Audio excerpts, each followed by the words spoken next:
We're talking about the bureau responsible for all this. Colorful new playgrounds, old neighborhood staples, and that tiny patch of downtown grass that helps keep Portland weird as the world's smallest park.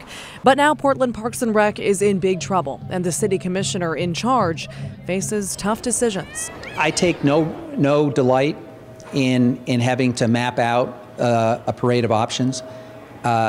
I can't think of a single option that I'll be presenting to council that I wholeheartedly support. At issue, a more than $6.2 million budget shortfall first spotted by our news partners at the Oregonian. The gap outlined in an initial budget request submitted ahead of the 2019 fiscal year.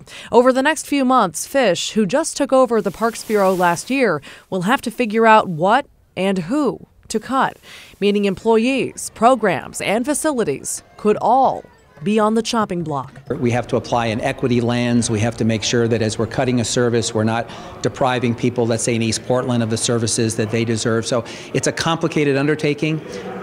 I've only been in the job for about 4.5 months. We're bringing in a new director.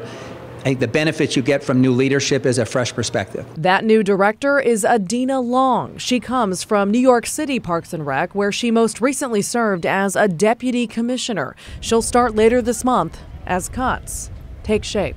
Maggie Vespa, KGW News.